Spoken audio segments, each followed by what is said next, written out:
Hello, this is Dr. Grande. Today's question is, can I analyze the case of Janet Chandler? Just a reminder, I'm not diagnosing anybody in this video, only speculating about what could be happening in a situation like this. If you enjoyed this video, please like it, subscribe to my channel, and consider supporting me on Patreon. I'll put the link to Patreon in the description for this video. First, I'll look at the background of this case, move to the timeline of the crime, then offer my analysis. Janet Marie Chandler was born in Muskegon County, Michigan, on May 29, 1956. Her parents, Jim and Glenna, described their daughter as a devout Christian who was deeply spiritual. After graduating from high school, Janet attended nursing school but dropped out. She went to Hope College in Holland, Michigan, starting in 1974. She studied music, vocal education, and intended on continuing school to earn a master's degree someday. She wanted to teach at a private Christian school and work in a theater. She had an interest in opera. In August 1978, Janet started working as a night clerk at a motel called the Blue Mill Inn.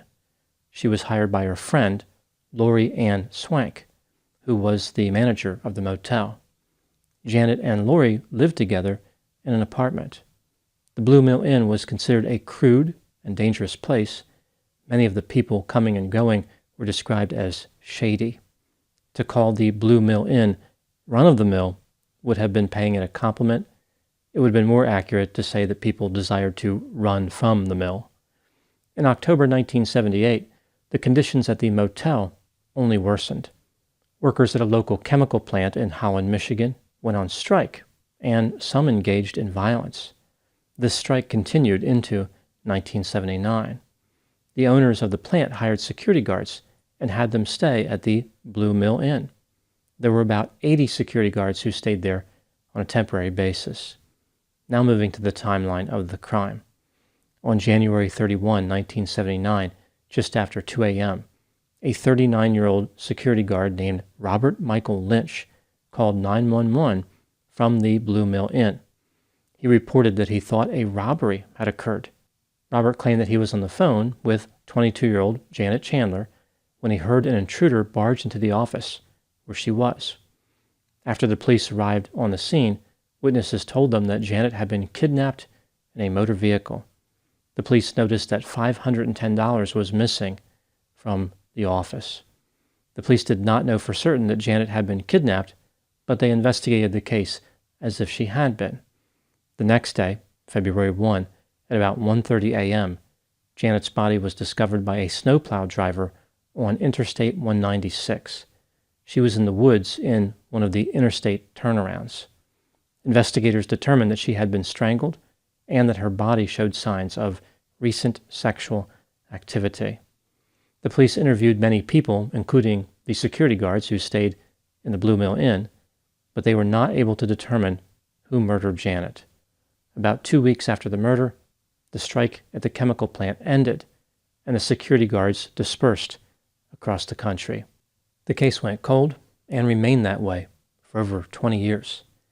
In 2003, a professor at Hope College decided to make a documentary about Janet's case.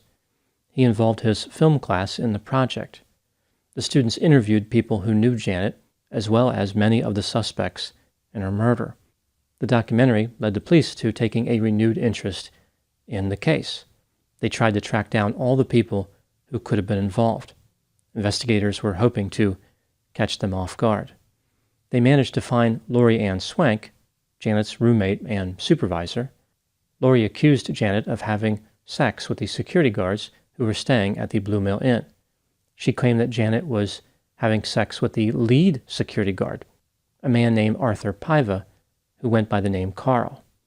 Lori was romantically attracted to Carl and became upset due to Janet's relationship with him.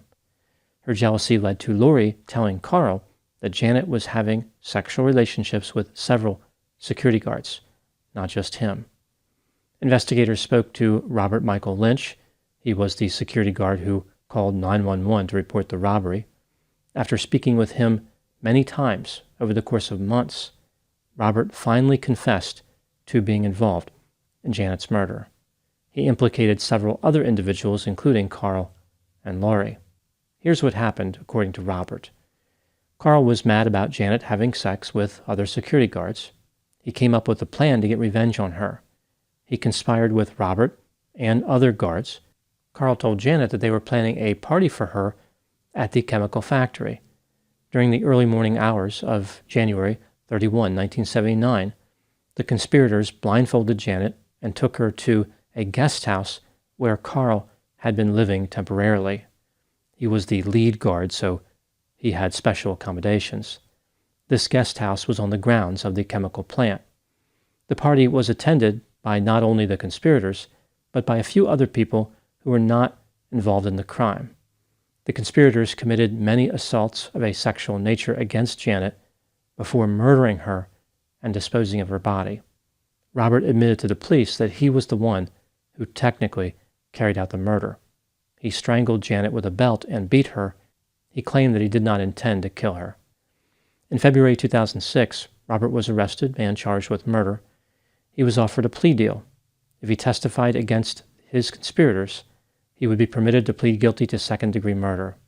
Robert took the deal and was eventually sentenced to 25 to 40 years in prison. In January 2007, Laurie pleaded guilty to second-degree murder. She agreed to testify against her conspirators and was only sentenced to 10 to 20 years in prison. Carl and 3 other security guards, James Nelson, Freddie Parker, and Anthony Williams, were convicted of murder. They were sentenced to life in prison without the possibility of parole. Carl Paiva died in 2013 at the age of 61.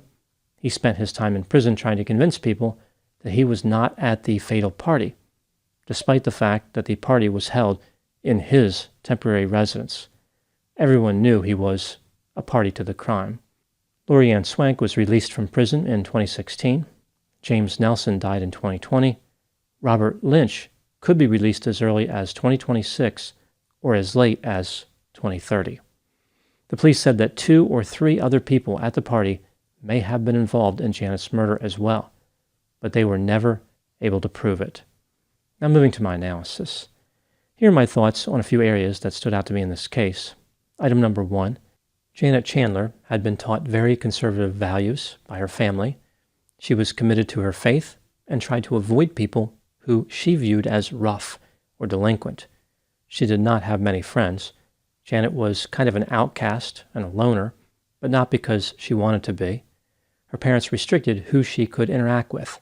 For example, she was not allowed to spend the night at a friend's residence if there was alcohol anywhere in that home. Janet dated in high school, but did not have sex. College was difficult for her. In addition to struggling academically, her emotional state caused her problems. For example, when she was criticized, she would run out of class crying. Janet had affective instability. She could not regulate her mood very well. Janet tried to hold on to her conservative values at first. For example, when she was at nursing school, she dropped out because of encounters with students she thought of as wild. When she started studying at Hope College, Janet had a relationship that would lead to problems for her. She dated a middle-aged man. Her first sexual encounter was with him. He would later say that he felt as though he had taken advantage of her crush on him, and he was not proud of his behavior. Janet's friends noticed that her behavior changed dramatically after having sex with this man. She realized that she could sin without consequences. For instance, she found it curious and refreshing that she was not immediately sent to hell, mostly because of the eternal fire part. This non-burning experience was liberating for Janet. She realized that she could do whatever she wanted and only contend with earthly consequences. When Janet started working at the Blue Mill Inn, she was exposed to a wider world of bad behavior. The security guards brought in to control violence at the chemical plant were a rowdy group. They frequently consumed alcohol and were big fans of casual sexual encounters. I think what happened here is that Janet was in a bad place as far as her experience level with this aspect of the human condition. She was gullible and naive, but at the same time, she was just starting a new experimental mode where she was taking more chances. She was probably flattered by all the attention, believing that the men really loved her. This led to Janet engaging in multiple sexual relationships. Some of her romantic partners had girlfriends, but Janet wasn't worried about that. She was not able to navigate the complexities of all these relationships, including her friendships. She could not keep people like Lori happy. Janet also tended to use dramatic tactics in order to convince the security guards to have sex with her. During one instance, she called a security guard and told him to meet her at the front desk. When he arrived, he noticed that Janet was in an adjacent room wearing nothing but cowboy boots. To get revenge on Janet, Lori provoked Carl into feeling jealous by revealing Janet's relationships with other security guards. Carl was immature, grandiose, and self-centered. He could not handle the fact that Janet was interested in multiple men. He was the lead security guard and was intoxicated on his tremendous power. He didn't feel as though anyone should be able to disrespect him. Carl arranged the attack on Janet at the party, but he did not believe anyone would kill Janet. When Robert arrived at the party many hours after it started, he murdered Janet. Carl and his conspirators managed to intimidate witnesses and convince everyone to stay silent. This brings me to item number 2. Robert Lynch was a heavy drinker who was a few years older than most of the other security guards. He really didn't socialize with them much. After the murder, Robert moved about 80 miles south to Three Oaks, Michigan. He raised a family and opened a beauty school with his wife. When the police started interviewing him, they thought that he would eventually crack under the pressure. It appeared as though he wanted to confess. His drinking was still heavy after all those years. Perhaps he was trying to forget the past. Robert's confession unfolded in a few stages. First, he admitted that he had sex with Janet. Then he talked about a party that went haywire. The police were not aware of any party before this. At one point, Robert said, quote, "I regret my whole life. Some of the things I've done I don't even want to talk about," unquote. Eventually, Robert lowered his guard all the way and admitted to being the killer, probably believing that this confession would bring him peace. He had been fighting shame and guilt for all those years and was desperate to try anything to unburden himself. Robert's confession brought Lori into the mix, and she became the state's most effective witness against the other conspirators. Item number 3. This case speaks to the depravity evident in some people and how, when groups perpetrate crimes, individual perpetrators tend to take more chances. They feel empowered by others around them. They think that they can get away with the crime because of the diffusion of responsibility. This particular offense was fueled by alcohol. This led to the killers feeling disinhibited. In addition, the ringleader was Carl, who the other security guards looked up to as their leader. Item number 4. The kind of conspiracy involved in this crime should have failed within a matter of days, if not hours. It's disconcerting that the perpetrators were able to escape responsibility for decades. Some perpetrators may have escaped responsibility forever. I think it speaks to the power of separation and silence. The perpetrators went their separate ways and never talked to each other about the crime. This physical separation probably helped them to mentally distance themselves from the crime, like it was something they shouldn't worry about because it was far away. They were not being constantly reminded about it through physical landmarks and familiar people. They were able to push the guilt and shame down deep. Ironically, it was the man who technically committed the murder who was unable to mask the guilt and shame. No matter how far away he traveled from the scene of the crime, no matter how distant he was from the people, no matter how many beauty schools he opened, Robert could not escape from his own mind. Now moving to my final thoughts. The theme of this case is the impact of shame. Janet was brought up to believe that if she violated moral codes, she would burn in hell forever. Upon realizing a lack of consequences, she cut loose romantically when she was not mentally prepared for that. Carl became ashamed and embarrassed in front of his other security guards because Janet was having sex with them. He could not handle his shame and decided to commit serious crimes. The police were unable to close a case that should have been solved quickly. When seeing the documentary on Janet's murder, they may have had feelings of shame for not solving the case when they should have. Ultimately, Robert experienced shame for murdering Janet, and this led not only to his downfall, but the downfall of his conspirators. In light of all these factors, one could argue that shame put the victim in a vulnerable place, angered the perpetrator, embarrassed the police, and convicted the criminals. Shame once again proved its power as a critical motivator of human behavior. Those are my thoughts on the case of Janet Chandler.